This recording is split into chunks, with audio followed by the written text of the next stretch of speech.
Morning everyone. चलो हम लोग चलते हैं एक अलग सा पोर्शन में, और वो पोर्शन याद रखना आपका सीरियस में आता है, जनरली DSSB में आता है और टीचर्स के एग्जाम में आता है, ठीक है। और वो चैप्टर का नाम है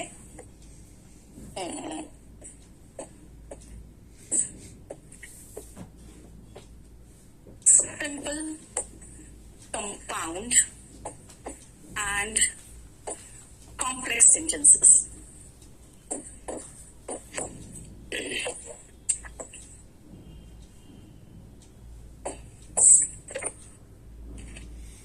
ठीक है, इसका मेरे पास PDF तैयार नहीं है, आपको ये लिख के करना पड़ेगा, इसीलिए इसको लिख कर करना शुरू करो। CGL के लिए बेटा नहीं है, CGL में इसका कोई इंपॉर्टेंस नहीं है, इसीलिए आपके बुक में भी नहीं है, ठीक है। चलिए पहले कुछ सेंटेंसेस लिखो।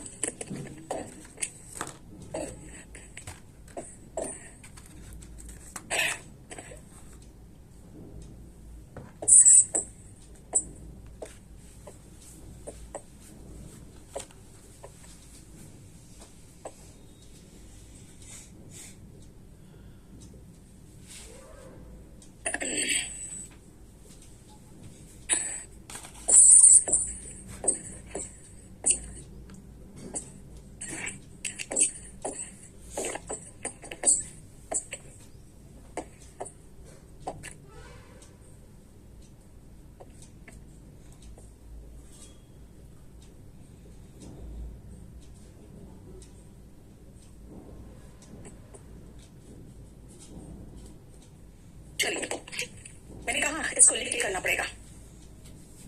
नहीं, यूट्यूब पे क्यों क्लास होगी सचिन? चलिए, सिंपल कंपाउंड और कॉम्प्लेक्स सेंटेंसेस। अब यूट्यूब में तो नहीं हो रही है यार, ऐसा तो नहीं कि प्राइवेट नहीं करके उन्होंने पब्लिक कर रखा है, एक बार देख लो।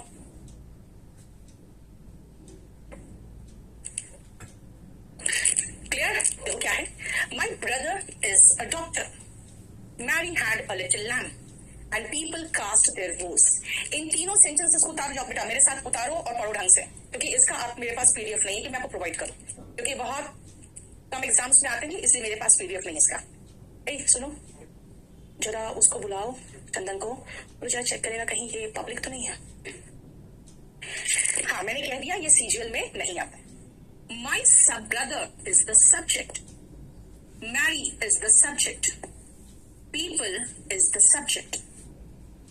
ध्यान से देखो, यहाँ पे who का जवाब क्या निकल रहा है आपका? My brother had a little lamb. Who had a little lamb? Mary had a little lamb. And who cast their votes? People cast their votes. इन तीनों में मेरा सीरियस का क्वेश्चन आता है इसमें से, जैसे याद रखना, अगर आप सीरियस वगैरह दे रहे हो तो कर लो। अब इन तीनों में देखो, ये सब्जेक्ट, ठीक है, सब्जेक्ट कौन है? who का जवाब सब्जेक्ट होता है। सब्जेक्ट को छोड़ दिया जाए तो बाकी जितना पोर्शन होता है ना, याद रखना, उसको कहते हैं प्रेडिकेट।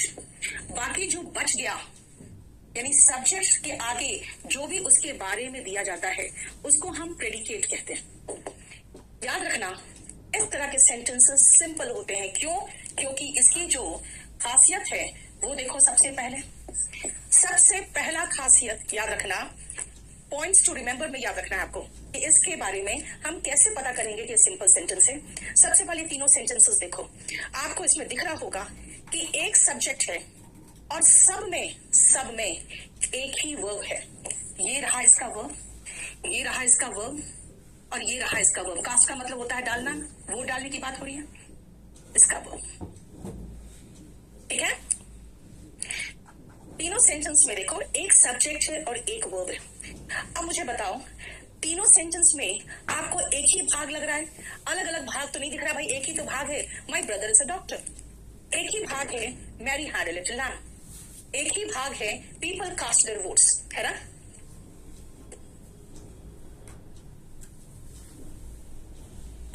ठीक है, इसका मतलब है कि बेटा इसमें एक ही क्लॉज है। What is the meaning of clause? Clause is a group of words that has an independent meaning. पूरा मीनिंगफुल होता है।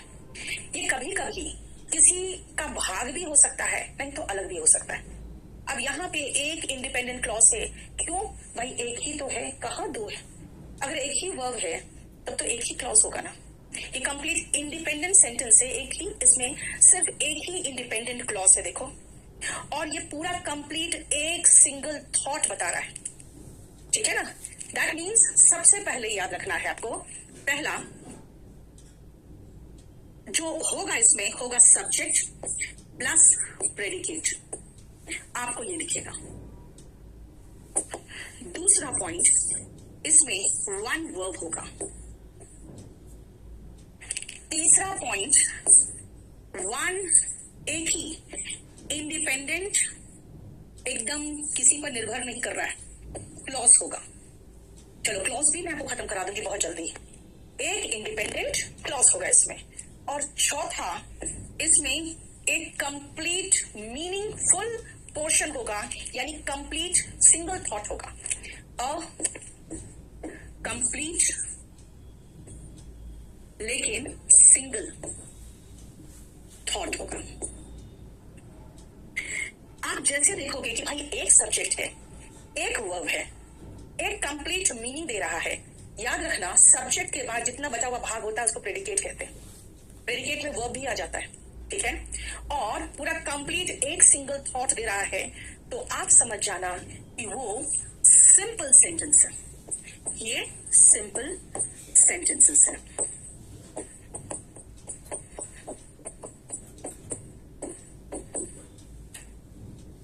क्लियर? ये हो गया हमारा सिंपल सेंटेंसेस फिनिश्ड। बहुत आसान है, लेकिन जब तक नहीं पढ़ोगे तब तक लगेगा यार ये क्या है। और जब पहली बार आया सीरियस में तो मुझे अफसोस भी हुआ कि मैंने इसको कराया नहीं था, ठीक है। हो गया कंप्लीट, ये आपका सिंपल सेंटेंसेस। चलिए अब नेक्स्ट पेज में आइए और हम नेक्स्ट कुछ सेंटेंसेस दे रहे हैं, वो पहले आप देखना।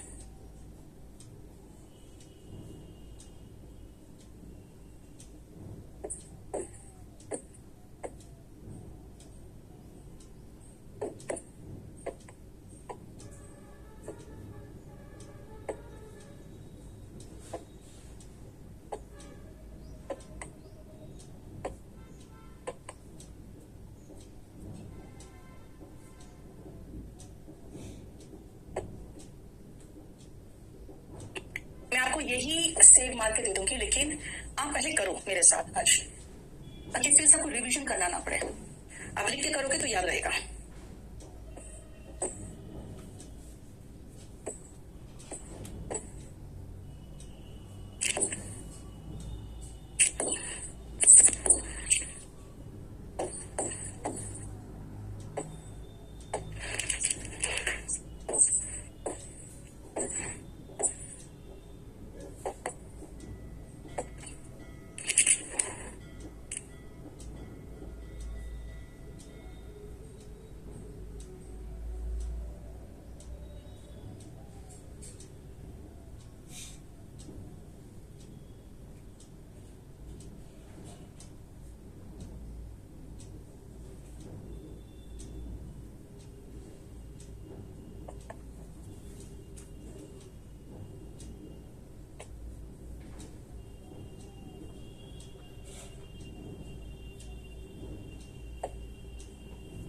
चलो मुझे थर्ड का एग्जाम्पल चेंज करने तो अच्छा एग्जाम्पल देती हूँ मैं।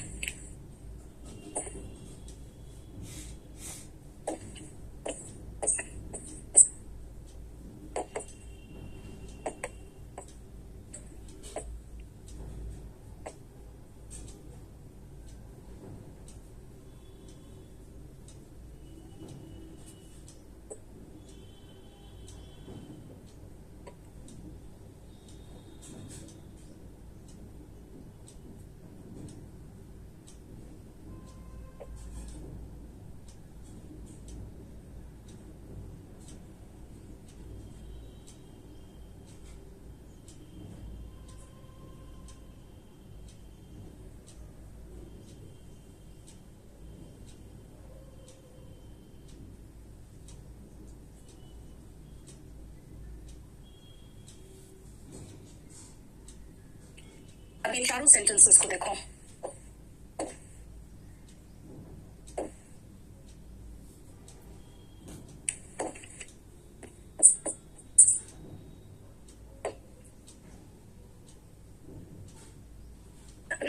ईशान ठीक है बेटा, वेरी गुड सचिन, पहचान गया।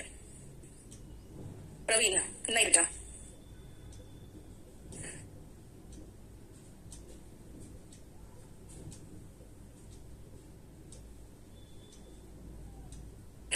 अब जरा ध्यान से देखना, यहां पे my father is a doctor, ये एक कंप्लीट मीनिंगफुल सेंटेंस है, क्लॉज 1। एंड क्या है? Conjunction. My mother is a lawyer, ये है क्लॉज 2। दो क्लॉज हो गया। दूसरा, she worked hard, clause 1। So conjunction, she passed, clause 2। उसी तरह से he did not work hard, clause 1, yet conjunction, he got promotion, clause 2. I don't know Sanskrit, clause 1, nor conjunction, do I know French, clause 2. अब very good Sachin, अब जरा ध्यान से देखो, यहाँ पे दोनों पोर्शन में आपको दो अलग अलग सेंटेंसेस दिख रहे हैं। और जरा एक बार पहला सेंटेंस देखो तो पहला clause, my father is a doctor, अगर मैं इसको अलग से लिखूं तो भी मीनिंगफुल है ना। My mother is a lawyer, अगर इसको मैं अलग से लिखूं तो भी मीनिंगफुल है। यानी क्लॉज इंडिपेंडेंट है, दोनों क्लॉज इंडिपेंडेंट है। Joined by a conjunction, जैसे कि and, और, so, yet, nor जैसे कंजंक्शन से जोड़ा है। दो अलग अलग इंडिपेंडेंट क्लॉसेस हैं जिनको हम एक कंजंक्शन से जोड़े हैं। देखो पहले ध्यान से, दोनों इंडिपेंडेंट क्लॉज को अगर अलग अलग देखोगे तो आपको महसूस होगा दो सिंपल सेंटेंसेस है जो हमने अभी ऊपर पढ़ा था, और ये दोनों क्लॉसेस को कंजंक्शन से जोड़ रहे हैं। और जानते कौन कौन से कंजंक्शन आ सकते हैं? जैसे कि फॉर आ गया, एंड आ जाएगा, नॉट आ जाएगा, नॉर आ जाएगा, है ना, और येट, सो, ऐसा आ जाएगा। नॉट नहीं, नॉर आएगा। और ये जो कंजंक्शन है वो सेंटेंस का कई बार तो मीनिंग भी चेंज कर देता है, ठीक है। अब इस तरह के जो सेंटेंसेस होंगे जिसमें आपको टू इंडिपेंडेंट सेंटेंसेस दिखेंगे जॉइन बाय अ कंजंक्शन, दोनों इंडिपेंडेंट क्लॉज, दोनों जो सेंटेंसेस होंगे वो टू इंडिपेंडेंट क्लॉजेस होंगे, ठीक है। तो इनको हम कंपाउंड सेंटेंसेस कहते हैं। इसीलिए ये लिख लेना, ये हो गया आपके compound sentences.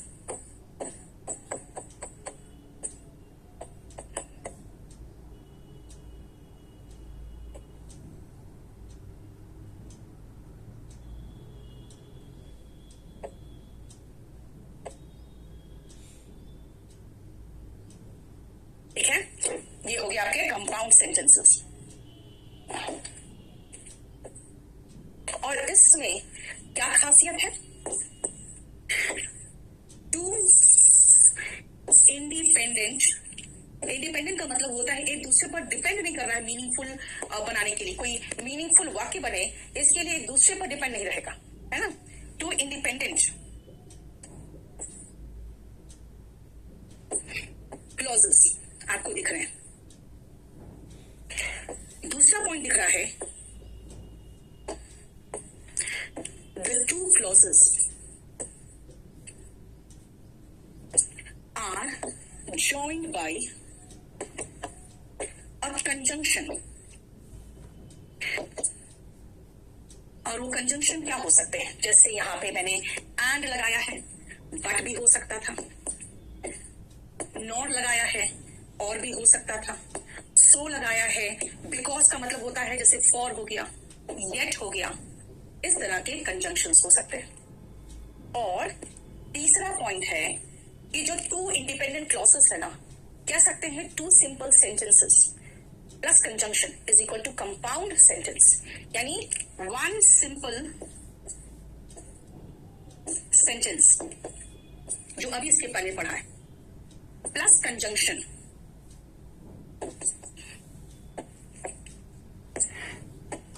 First independent simple sentence plus conjunction plus second simple sentence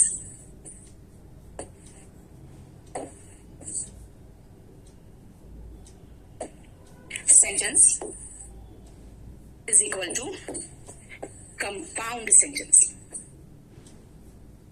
यानी यहां पे दो सेंटेंसेस है तो दो वर्ब होगा, दो सब्जेक्ट होगा.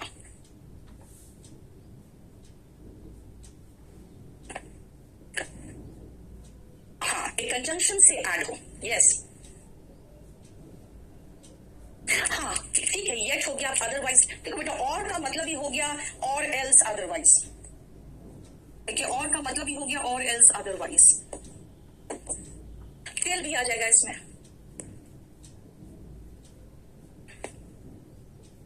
ठीक है.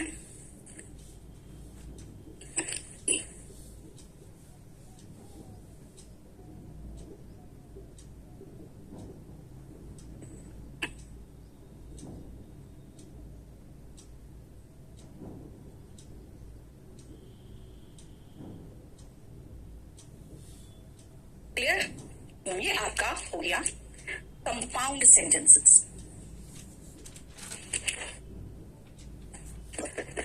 क्लॉज का डेफिनेशन बेटा, ग्रुप ऑफ वर्ड्स.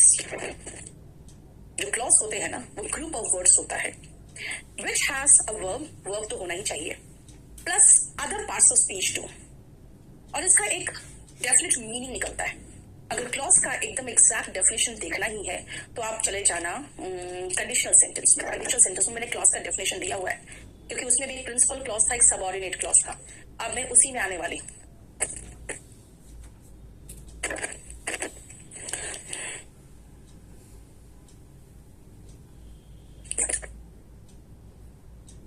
नेक्स्ट आओ.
इसको जरा एक बार ध्यान से देखो. ऑल्दो ही, अच्छा एक सेकेंड. ऑल्दो के साथ अगर येट नहीं भी लगाओ तो भी कोई फर्क नहीं पड़ता. मैं चलो अभी येट हटा के लगा के दिखाती हूँ आपको पहले तो. ठीक है, क्योंकि मैं आपको कंफ्यूज भी नहीं करना चाहूंगी ज्यादा. मैं नहीं चाहती हूँ दो कंजंक्शन लगा दूं फिर आप लोग कंफ्यूज करो, क्योंकि मैं आपको एक कंजंक्शन दिखाना चाह रही हूँ. ऑल्दो ही वर्कड हार्ड, लेकिन भाई मेन मुद्दा क्या है? He failed. तो ये ऑल्दो क्या कर रहा है? ये ऑल्दो एक सेंटेंस को जोड़ रहा है और फिर मेन बात बता रहा है. ये ऑल्दो को हम कहते हैं सबऑर्डिनेटिंग कंजंक्शन, क्योंकि ये सबऑर्डिनेट क्लॉज को जोड़ता है. अब याद रखना इसमें एक बात कि ये पोर्शन आप पढ़े होते हो कंडीशनल सेंटेंस में. कंडीशनल सेंटेंस में पढ़ते हैं हम लोग कि भाई एक प्रिंसिपल क्लॉज है जिसको मेन क्लॉज कहते हैं. ये ये मेन क्लॉज है, क्योंकि मेन मुद्दा है वो फेल कर गया। और एक सबऑर्डिनेट क्लॉज होता है बेटा। सबऑर्डिनेट क्लॉज का मतलब ही होता है, सबऑर्डिनेट क्लॉज का मतलब ही होता है जो सबऑर्डिनेटिंग कंजंक्शन से जुड़ा हुआ है। मैं आपको सबऑर्डिनेटिंग कंजंक्शन सारा लिखवा दूंगी, लेकिन हम यहां तो समझ सकते हैं कि ये कंजंक्शन है और इससे ये जुड़ा हुआ है, तो ये सबऑर्डिनेटिंग क्लॉज है। जो सबऑर्डिनेटिंग क्लॉज होता है, जो कंजंक्शन के साथ होता है ना, उसको हम कहते हैं डिपेंडेंट क्लॉज। डिपेंडेंट का मतलब, अब सुनो ध्यान से, तो सबऑर्डिनेट का मतलब क्या होता है? आप अगर मालिक हो वहां पे, तो आपके नीचे जितने काम करने वाले हैं सब उसके आपके सबऑर्डिनेट हैं। आपके नीचे जितने लोग काम कर रहे हो सारे सबऑर्डिनेट है आपके, ठीक है। इसका मतलब है कि आप वहां प्रिंसिपल हो और बाकी लोग सब सबऑर्डिनेट है, आपके बाकी सारे लोग सबऑर्डिनेट है ना। तो यहां पर भी तो कंजंक्शन जिसको जोड़ता है, इसको हम सबऑर्डिनेटिंग कंजंक्शन कहते हैं। ये आपको मैंने पढ़ाया है कंडीशनल सेंटेंस में। और कंडीशनल सेंटेंस जो नहीं पढ़े वो अभी खाली इतना जान लो कि इसको हम लोग सबऑर्डिनेटिंग कंजंक्शन बोलते हैं। कहां लिखो, रुको,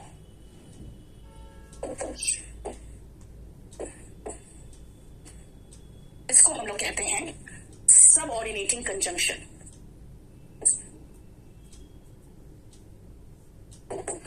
सबऑर्डिनेटिंग कंजंक्शन ही बताता है कि भाई हम नीचे है, तो जो नीचे रहते हैं वो डिपेंड करते हैं ना ऊपर वालों पर, तो वो उसके साथ जो जुड़ा हुआ क्लॉज है उसको भी सबऑर्डिनेट क्लॉज कहते हैं, यानी वो डिपेंडेंट क्लॉज है। लेकिन अगर मैं कहूं ही फेल्ड, ही पास्ड, ये बिल्कुल अलग सेंटेंस है, इस किसी पर निर्भर नहीं रहेगा। अगर चाहो तो इसको अलग भी लिखोगे ना तो ये मीनिंगफुल देगा, ये मीनिंगफुल एक वाक्य बनाएगा, यानी ये हम कह सकते हैं इंडिपेंडेंट क्लॉज।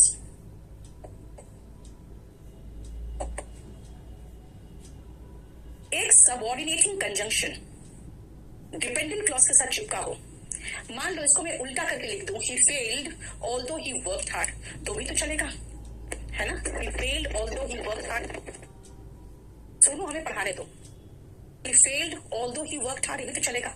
यानी इंडिपेंडेंट क्लॉज जो है वो अलग रख के अगर हम subordinating clause plus dependent clause साथ में रख ले, यानी एक भाग है जो डिपेंड किया हुआ है एक कंजंक्शन पे, और उसी पर निर्भर एक मेन क्लॉज भी है जो अपने आप में मीनिंगफुल है।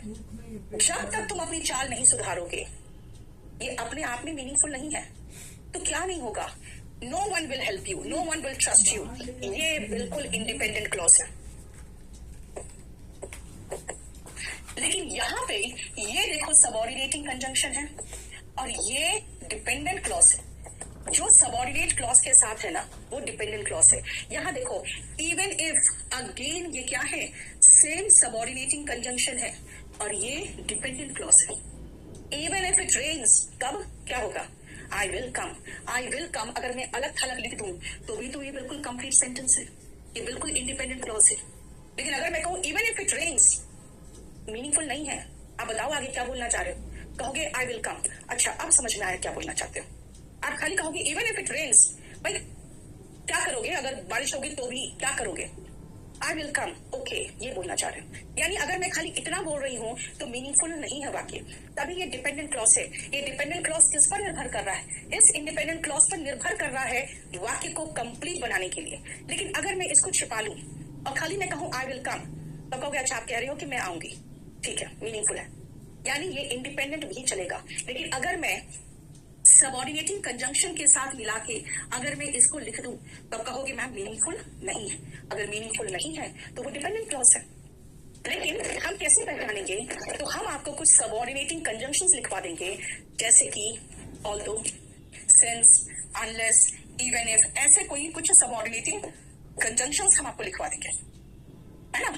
तब समझ जाओगे अच्छा ये है, तो इसका मतलब इससे चिपका हुआ, जो इससे चिपका हुआ आगे होगा वो डिपेंडेंट क्लॉज होगा और जो बच गया भाग वो इंडिपेंडेंट क्लॉज होगा।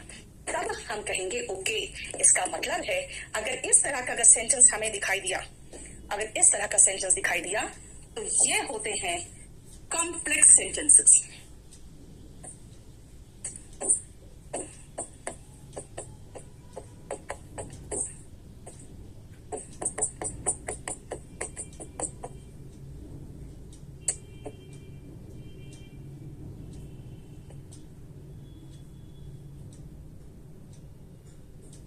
ये होते हैं कॉम्प्लेक्स सेंटेंसेस।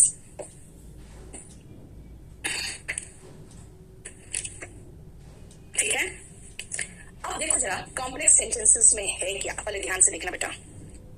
एक इंडिपेंडेंट क्लॉज है joined by one dependent clause. हो सकता है कई बार एक से अधिक डिपेंडेंट क्लॉज होता है। जैसे अगर मैं कहूं unless you work hard and until you keep patience you won't succeed, तो दो डिपेंडेंट क्लॉजेस हो गया ना।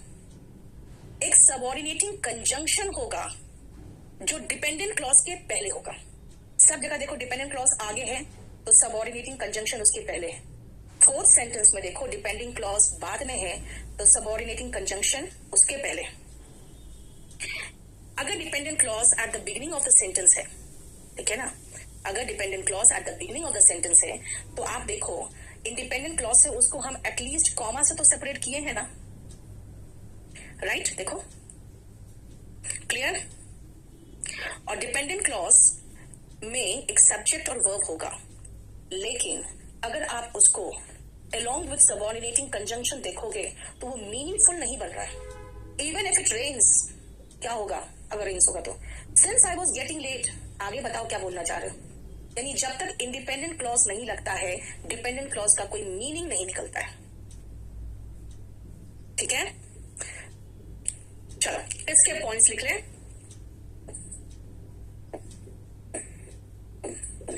An independent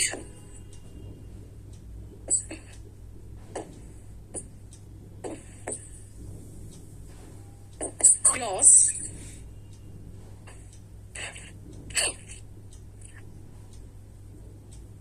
अभी सबऑर्डिनेटिंग क्लॉज लिखवाएंगे बेटा, रुको ना, वो सारा लिखवाएंगे, रुको ना।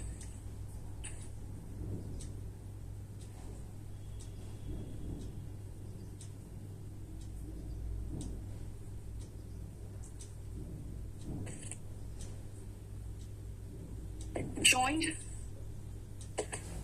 to a dependent clause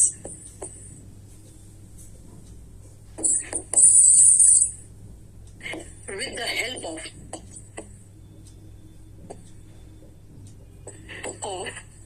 a subordinating conjunction.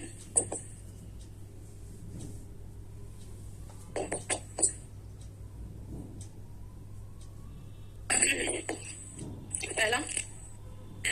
दूसरा,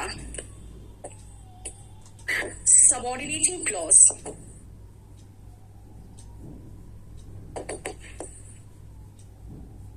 is followed by the dependent clause. Dependent clause जहां पर दिए देखो उसके पहले ही कंजंक्शन है, क्लॉज में सबऑर्डिनेटिंग कंजंक्शन है। सबऑर्डिनेटिंग कंजंक्शन जहां पर भी दिखेगा तुरंत उसके बाद डिपेंडेंट क्लॉज देखोगे, ठीक है? Clear? Subordinating conjunction is followed by the dependent clause.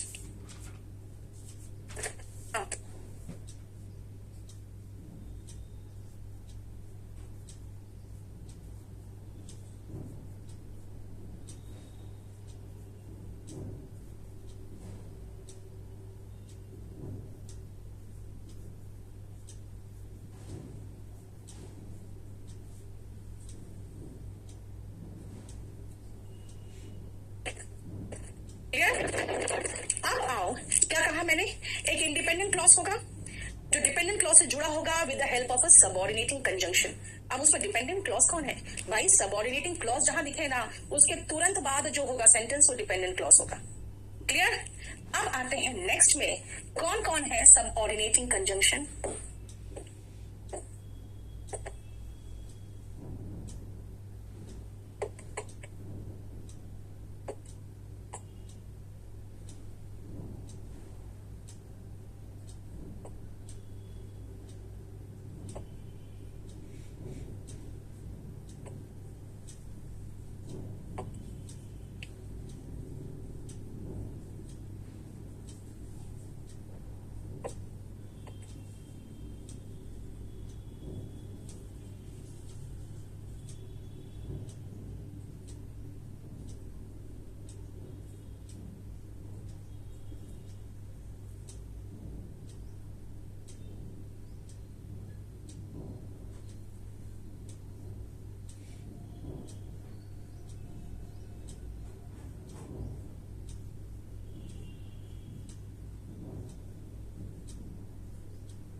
Sonu, हम बहुत कुछ पढ़ा दे रहे हैं, ठीक है? अब एलिमेंट्स ऑफ सेंटेंस, पर मेरा सिलेबस कभी तो खत्म होने दो ना।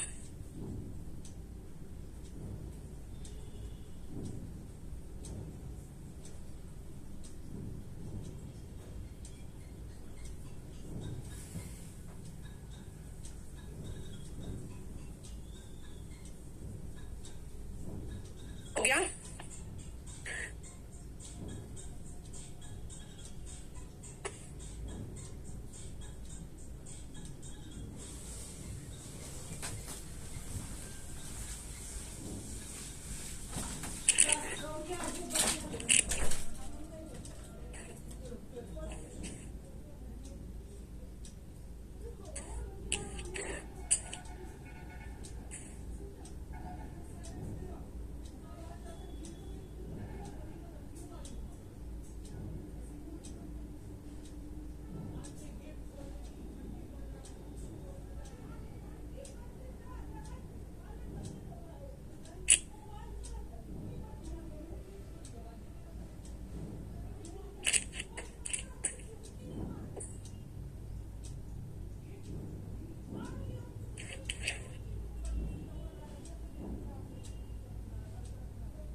ठीक है, अब मैं आती हूँ, आपको कुछ सेंटेंसेस देती हूँ, आप उसको गेस करके देखो कि वो सिंपल है, कंपाउंड है या कॉम्प्लेक्स सेंटेंसेस है। ठीक है, चलिए।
काहे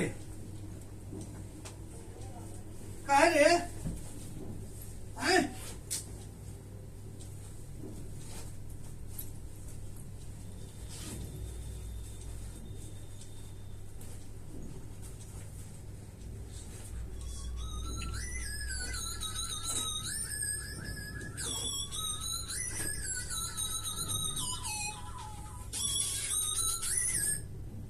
जी मैम।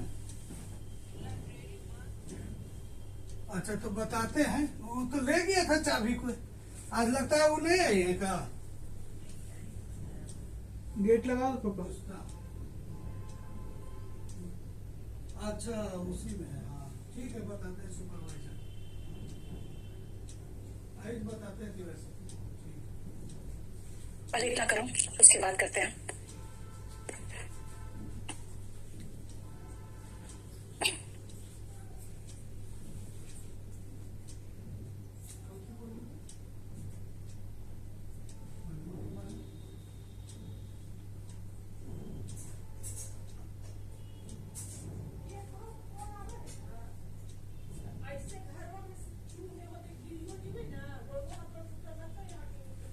बोले वो थर्ड फ्लोर खोला और बिहार का मैं फोन की थी ना, बाथरूम जाएगी लाइब्रेरी में। जल्दी करना। तो ऐसे ना उठा हाँ? ये बोल रहे हैं, नहीं पैसा वो दे दो ना, 2000 रुपये निकल गया है।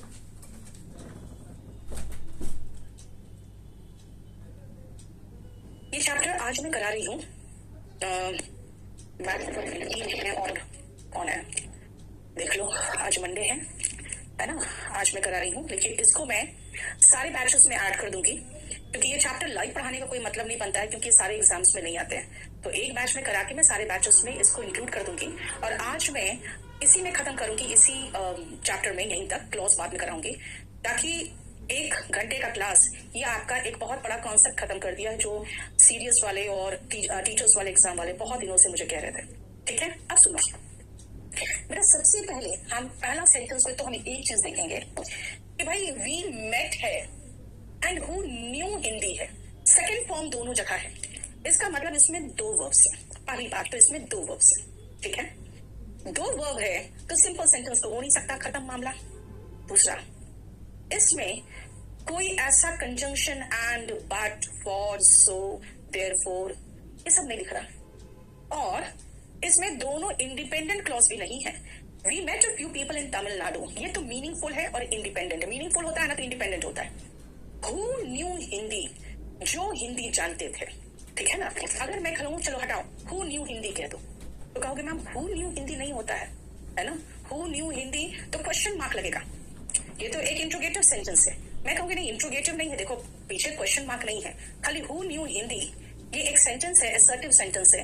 तो कहोगे who knew Hindi assertive sentence नहीं हो सकता है, ये इंट्रोगेटिव क्वेश्चन बन सकता था, तब वो इंट्रोगेटिव सेंटेंस बन सकता था। लेकिन विद दिस फुल स्टॉप ये मीनिंगफुल तो नहीं है। इसका मतलब इसमें WH फैमिली हु यहाँ दिया है, और ये एक डिपेंडेंट क्लॉज है ना। मतलब मेरा कहना, अगर आप नहीं भी समझो, देखो ना, 2 वर्ब है। अगर 2 वर्ब है तो सिंपल सेंटेंस तो हो नहीं सकता। 2 इंडिपेंडेंट क्लॉज नहीं है तो कंपाउंड सेंटेंस भी नहीं हो सकता। बच गया एक ही, दैट इज कॉम्प्लेक्स, तो ये कॉम्प्लेक्स सेंटेंस है, ये कॉम्प्लेक्स सेंटेंस है। सेकंड में आओ, आई हैड बीन, देखो हैड हेल्पिंग वर्ब है और main verb third form, okay fine. Away for a few days, एक ही वर्ब है, एक ही वर्ब है और है ही नहीं कुछ, तो इसका मतलब ये सीधा सीधा सिंपल सेंटेंस है, ये सीधा सिंपल सेंटेंस है, ठीक है। We reached Varanasi in just 10 hours, बस ठीक तो है, एक ही तो वर्ब है। जब एक ही वर्ब है तो ये सिर्फ सिंपल सेंटेंस हो सकता है और कुछ हो भी नहीं सकता।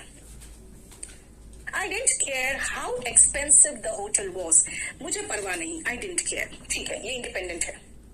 How expensive the hotel was, अगर आप इसको क्वेश्चन बनाना चाहो तो कहोगे how expensive was the hotel, लेकिन आप इंट्रोगेटिव नहीं, यहाँ पे फुल स्टॉप है, और मैं कहूंगी भाई देखो how expensive the hotel was meaningful नहीं है अकेले में, सब छोड़ो बेटा, कुछ रट्टा मारने की तो क्षमता होगी आपकी। हु हाउ सब यहीं पर है, सबऑर्डिनेटिंग कंजंक्शन में, और वहीं पर देखो ना नेक्स्ट में, यहाँ पे हु है और यहाँ पे हाउ है, हो गया ना। सबऑर्डिनेटिंग कंजंक्शन है तो ये सबऑर्डिनेट क्लॉज को जोड़ रहा है, और ये कॉम्प्लेक्स सेंटेंस है, क्योंकि इतना हमारे पास टाइम भी तो नहीं होगा कि इतना सोच सोच करने का, है ना। यहाँ पे सीधा सीधा बट दिखा मुझे, मैं समझ गई एक कंजंक्शन है। द चाइल्ड थ्रू टैंट्रम्स, बच्चा जो था चिल्ला रहा था, नखरे कर रहा था। नाउ ही इज काम, ही इज काम, एक 2 इंडिपेंडेंट क्लॉज है, ही इज काम, वो शांत है। द चाइल्ड थ्रू टैंट्रम्स, ये भी कंप्लीट है और ये भी कंप्लीट है। दोनों इंडिपेंडेंट क्लॉज, ये बिल्कुल अपने आप में पूरा मीनिंगफुल देगा है। ये इंडिपेंडेंट क्लॉज है और ही इज काम, ये भी पूरा इंडिपेंडेंट क्लॉज है। जॉइंड बाय अ कंजंक्शन, ये हो गया कंपाउंड सेंटेंस।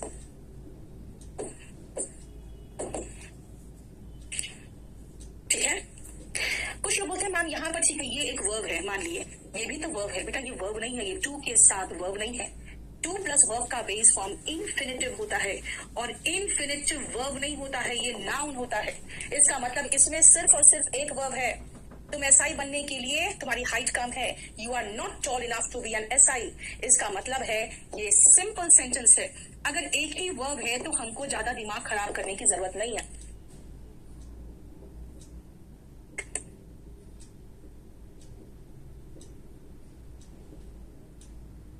ठीक है।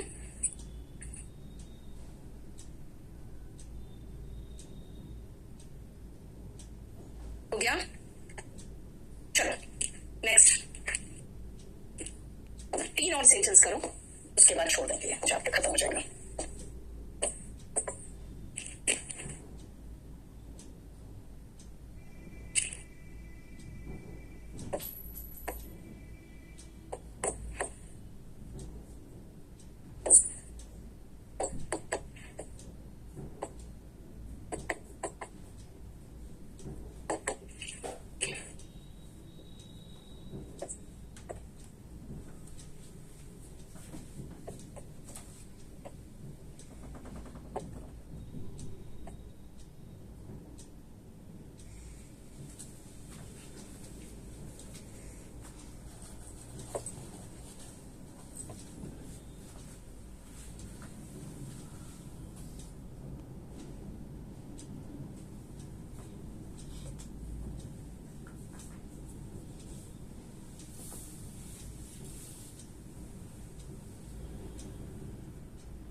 हो गया।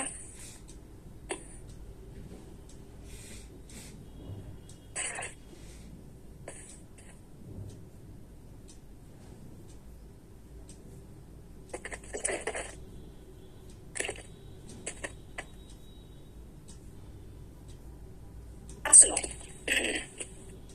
सबसे पहले इस सेंटेंस में हमने देखा आई होप एक वर्ब है, does not mind, does not plus verb का फर्स्ट फॉर्म आता है, एक दूसरा वर्ब है। यानी सिंपल सेंटेंस तो है ही नहीं। फाइन, बहुत अच्छी बात है। तो कंपाउंड है क्योंकि दो है। देखो ना, आई होप पहला sentence, she does not mind दूसरा सेंटेंस। लेकिन बेटा एक बात बताऊं, ठीक है दो आपको लग रहा है, बीच में कंजंक्शन कहाँ है? ठीक है ना।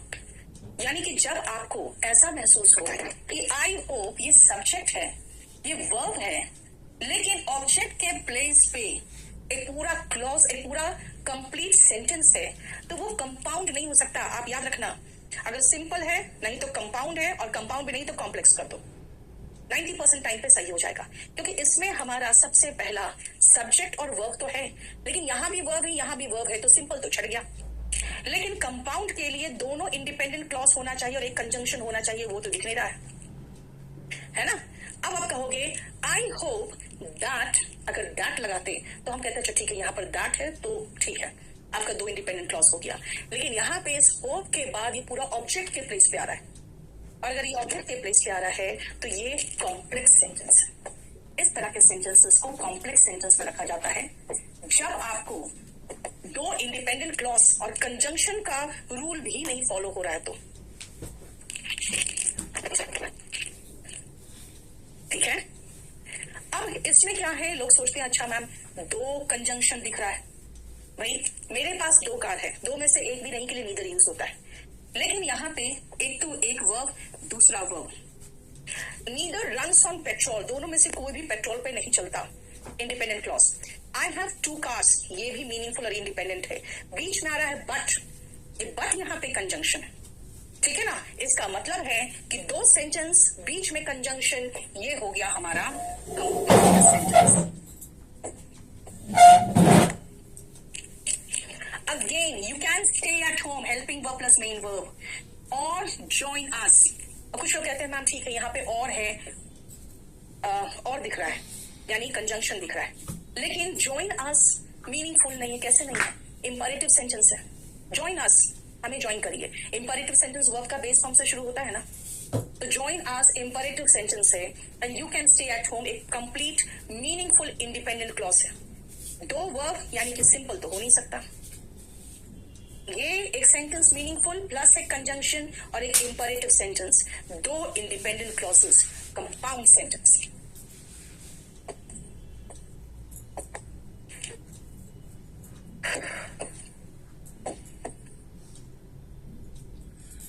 ठीक है, he will never leave the job because he doesn't have the courage to।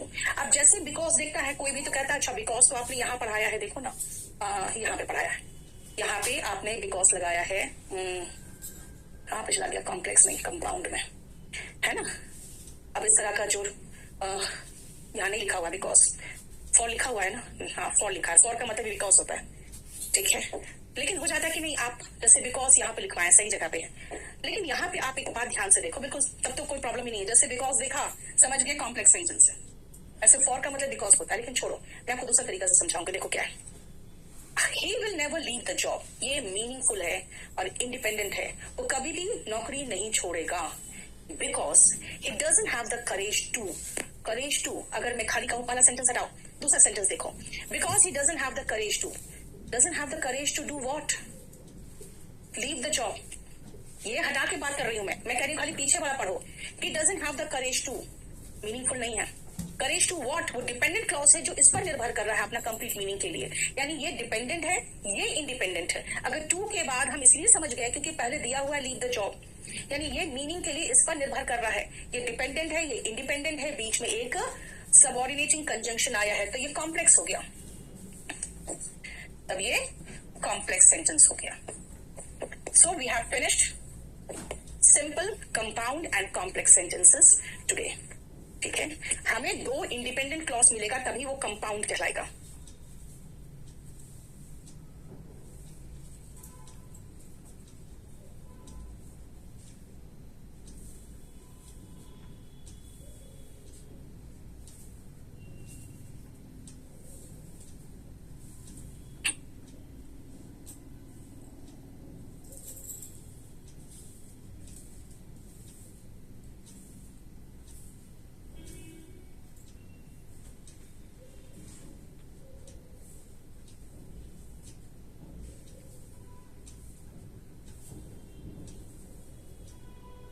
ठीक है, चलो बस इसको मैं सेव करके आप लोगों को प्रोवाइड कर दूंगी सारे बैचेस में देखना ये मिल जाए। और ये हो गया आपका